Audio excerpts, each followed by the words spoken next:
Hey everyone, welcome to another video review. This is the Transformers War for Cybertron Kingdom Golden Disc Collection Terrorsaur. Yeah, finally.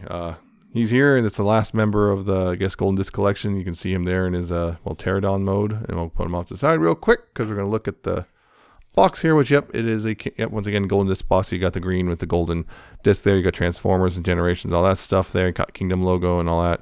You got the logos up here. You got space on this side, deluxe class, and this side you got more of the golden disc. On the bottom you got more golden disc and full copyrights and a lot of stuff. On the back you got a couple product shots and more warnings and copyrights and all that. And of course, because it's golden disc, you can have all the rest of them. So let's see, get those guys squared away. Get you up here, and of course, so yep. Yeah, you can kind of see it doesn't perfectly align, but hey, there you go. You can have a complete thing.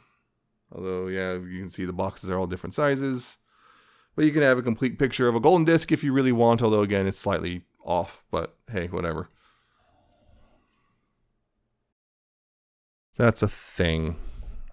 And now I'm just going to go ahead and get rid of all these. And of course, he comes with an instruction manual, which, yeah, it's pretty straightforward. That not a whole lot to it, really, because, well, he's very similar transformation to another figure. Because, yeah, he is a remold. Yeah, here he is, Terrorsaur. Yes, he is deluxe class. For a while, we weren't sure we were actually going to get a Terrorsaur because, well, yeah, it didn't seem like we were going to get one. We were told like we were not going to get a Terrorsaur, and then all of a sudden he started popping up in listings. I went, bleh?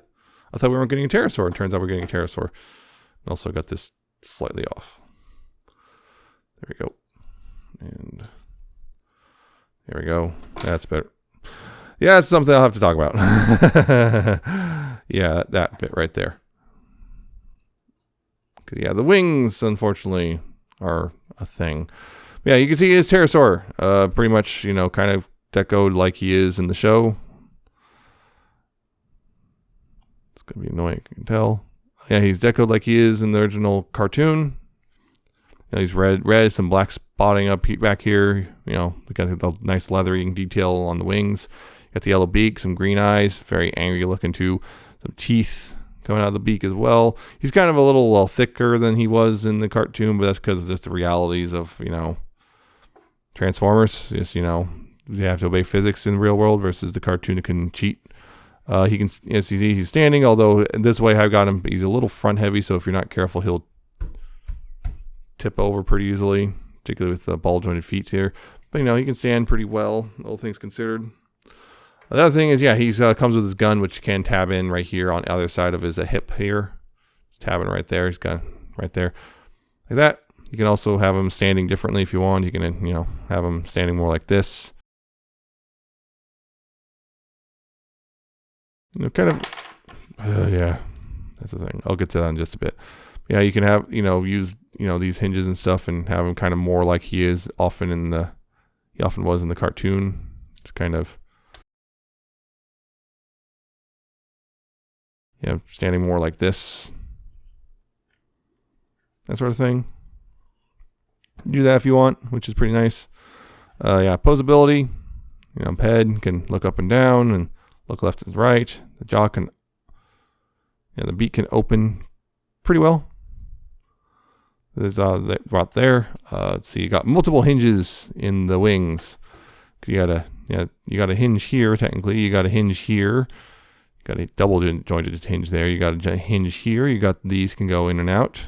That's the same on the other wing. I guess the tail can flap, although it's kind of, you're revealing stuff. But you can open up the tail if you want, but it's kind of weird looking. And well, if you don't want to untransform, you got essentially that can move back and forth. And the feet are on ball joints, so they can go side to side. They can tilt a bit.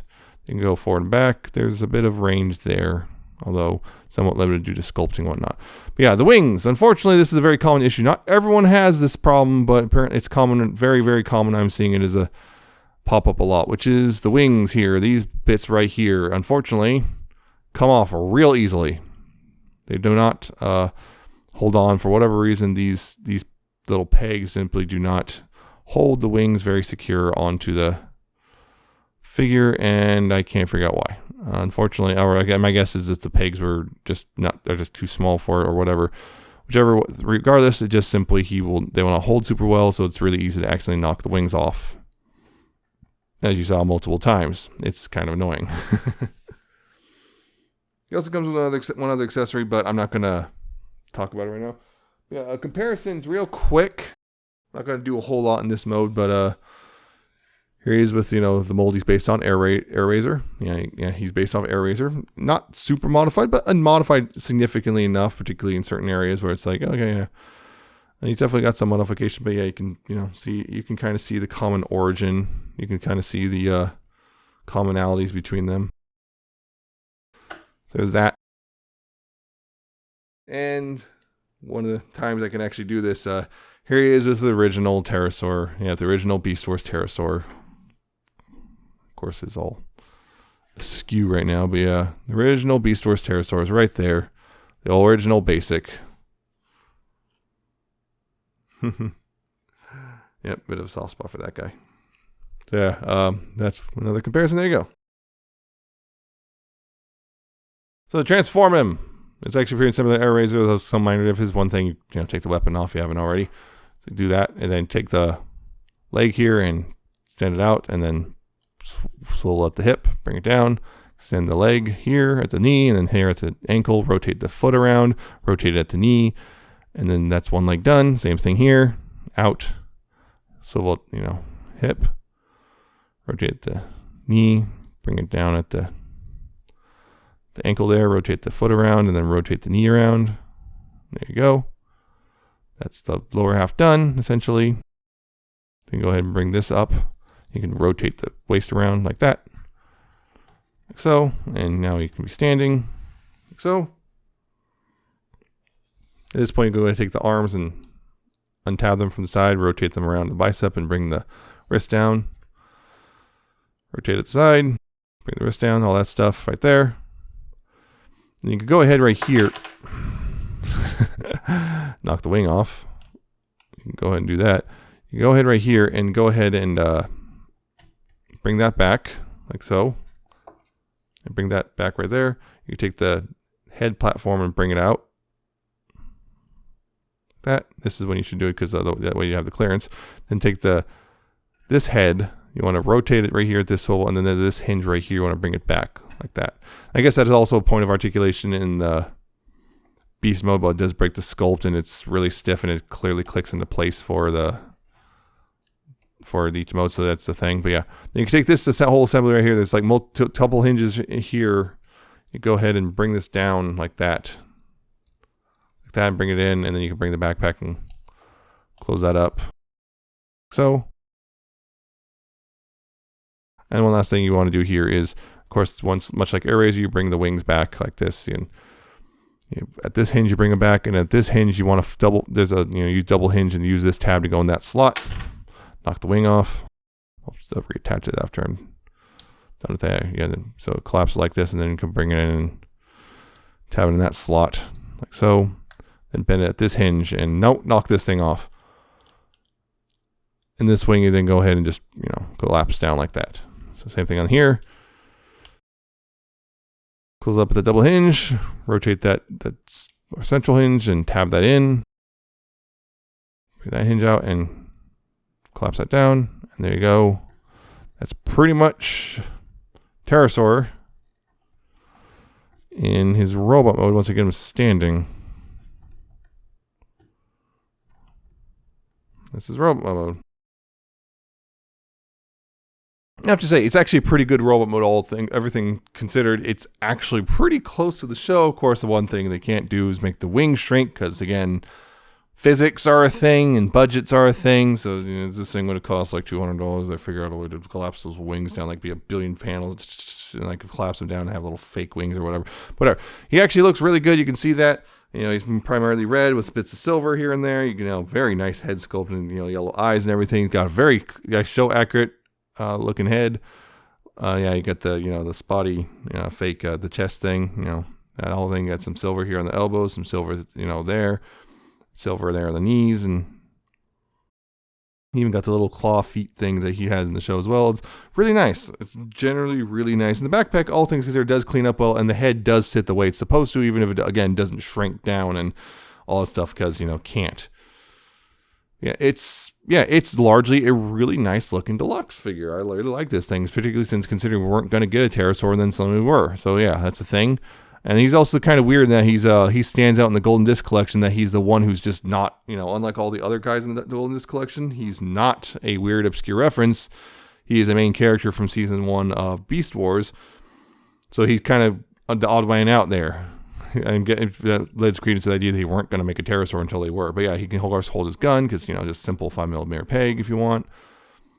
You can hold that. It's a pretty decent gun. It's, again, kind of that, gunmetal gray with a little red tip. It looks pretty decent, all things considered. It's not his really small gun that he had sometimes, but it looks pretty much right. And of course, if you, want to store it away, there's a little slot here. You can take the tabs here and just go ahead and tab that in either side. Just pop that in, and there you go. Now it's, stored away. You can also still, I think, store it on the, the hip if you want, or peg it in the arm, whatever you want there. But yeah, it's a thing. It's a weird thing on the wing here. It's a weird plastic shaving. Strange. Whatever. Okay, so yeah, overall pretty good looking, I would say.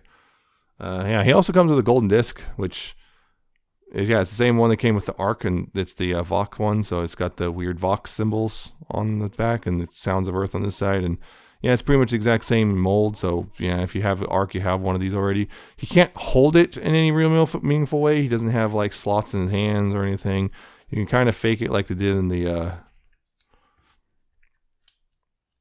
promotional shots. You can kind of wedge it in here and just kind of hold it via just solely by friction and hope, I guess.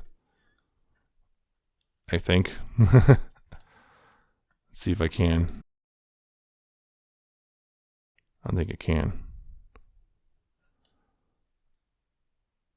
Oh, I got it. I got it. He's holding it. Barely, but he's holding it. Doesn't take much, though, to...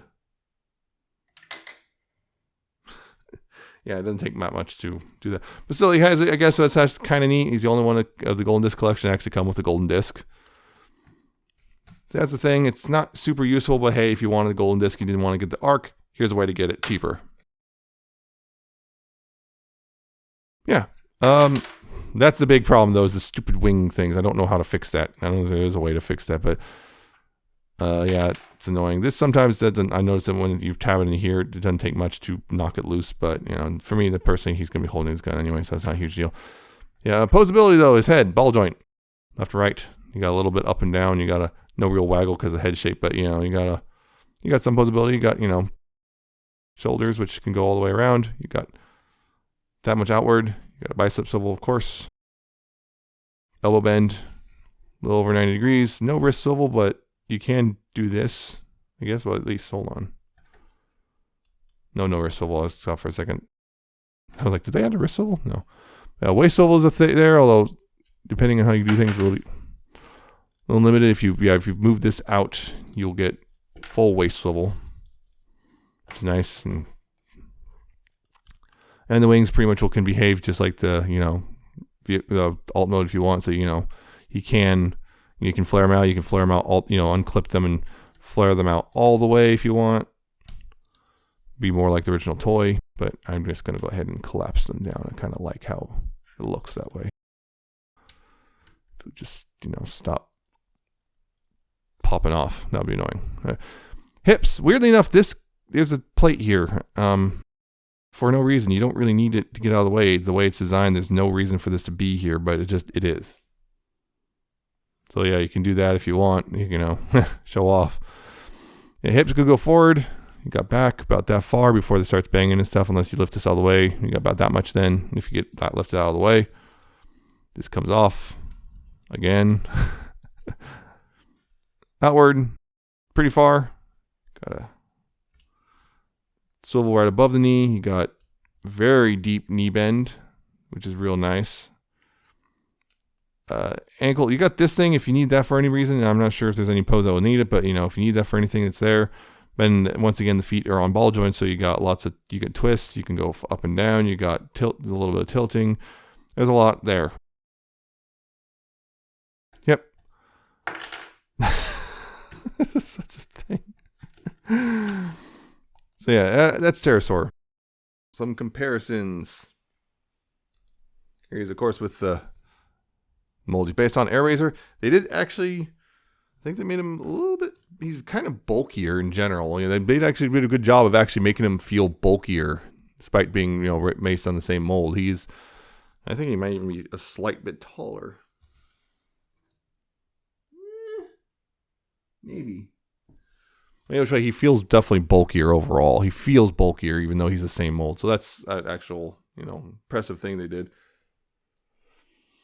Oh, of course, here he is with the old, original Beast Wars dude.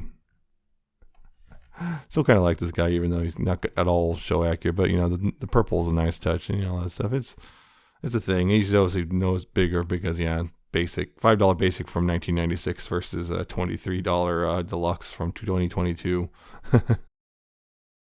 He's with the rest of the Golden Disc collection. Jackpot. One thing is his ankles can be a little loose, so be careful with that. Puffer and Road Rager. And Mutant Tigertron. Yep, that's the Golden Disc collection. That's all of them. Yeah, pretty neat. They don't really, I mean, these guys match with each other. These two match with each other. They don't really go together, but whatever. Here he's with the existing teammates. Yeah, I didn't do the beast mode comparisons here, but I'll do that when I get, you know, when Tarantulas and Inferno come out. When they're all here, I will do the full, you know, the team in both modes. Yeah.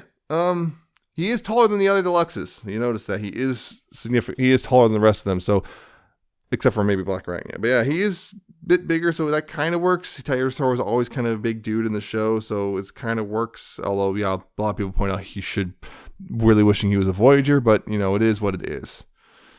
But so far, this kind of looks overall pretty good, even if things are a little fudged. And one last thing I kind of found out about after filming the review, there is one thing which I didn't even notice on mine, the wings here. More about the wings, yes. The clips. There's these right here. These clips on the wing here. This center part on one or both of them can happen. It's some copies of Terrorsaur here have these installed upside down. So what's happening is instead of what you see here where it all lines up with all the detail, what you see instead is this big old square hole on the top. And it's a really easy fix, thankfully, and it's only aesthetic. It doesn't affect anything about the wing hinge or anything. It's really easy because it's just friction clips. You just, you know, you can just pop it out like that and just pop this out and swap it and rotate it around and everything and then pop it back on and you're good to go. And it'll work and possibly pop that off too. Yeah. But yeah, that's just one little thing I did forget to mention. It is a fairly common issue, just really easy to see whether or not it's a problem. Just see if these open square hollow bits are on the top. If they are, they're wrong. Some of them are fine, some of them are not. But yeah, mine was actually wrong, and I went ahead and fixed it. So there you go. Pretty easy. Should you get him? Well, here's the thing. It's not at this point in time he keeps selling out over and over again because people really want this one. This seems to be the popular one to get for the Golden Disc collection. Because, yeah, he's Terrorsaur. You need him to complete your Predacon team, right? Oh, yeah, he's deluxe cost, he costs about $23 or so. I think he's worth it. I really like him. Of course, I was going to get him just because I want my entire team. I want the entire Predacon Season 1 team. But, yeah, he does have a couple problems. Namely, he's got some loose ankles. His wings like to pop off really easily. But he's got he has a lot of Airazor strength as well. I really like the Airazor mold. There's that thing people were worried about with the Airazor, the wings cracking. I haven't had that problem yet. I've not heard any reports about him yet, but who knows. But yeah, I do generally like him. Just he's got a couple little annoying flaws, the wings and the ankles. But other than that, he's really pretty posable. I mean, the one thing I forgot to mention, with the legs was actually with the hips. You can actually, if you flare them out a bit, they go way up. Way up. So yeah, I kind of forgot about that. Just kind of I stopped right there and was like, oh, wait, no, they can go really high up if you push them out a little bit. That's the thing. Yeah. I rather like him. He looks good. Largely, he is pretty good. Again, shares a lot of Airazor strengths. Just has a couple little flaws with the wings and stuff, but I think he's worth it personally. But you know, if those small flaws if they annoy you enough, I don't know, you might consider skipping, or if you're just again not into Beast Wars. In case, why are you here? But yeah, if it's one of those things. I don't think you'll be disappointed if you pick them up for the most part. I'm not sure if there's going to be any way to fix those wings issues with the ankles. Obviously, just floor polish it, but. Overall, I think it's still pretty solid. It's still really fun toy and works really well. And you're not going to be disappointed if you're someone who's like me trying to just get your entire Predacon team assembled. So yeah, I recommend picking them up if you can. Just again, don't overpay because right now it's kind of a crapshoot because it's been selling out. It keeps like going in and out of stock at like Amazon and Hasbro Pulse and all that stuff. So keep an eye out though, and I think you won't be disappointed. So that's it for this one. I hope you found it informative or entertaining. I hope you like, comment, and subscribe. Check out my Twitter. I'm at Nemesis Prime 1. And check out my Coffee, my Patreon. And I shall see you next time with another video review.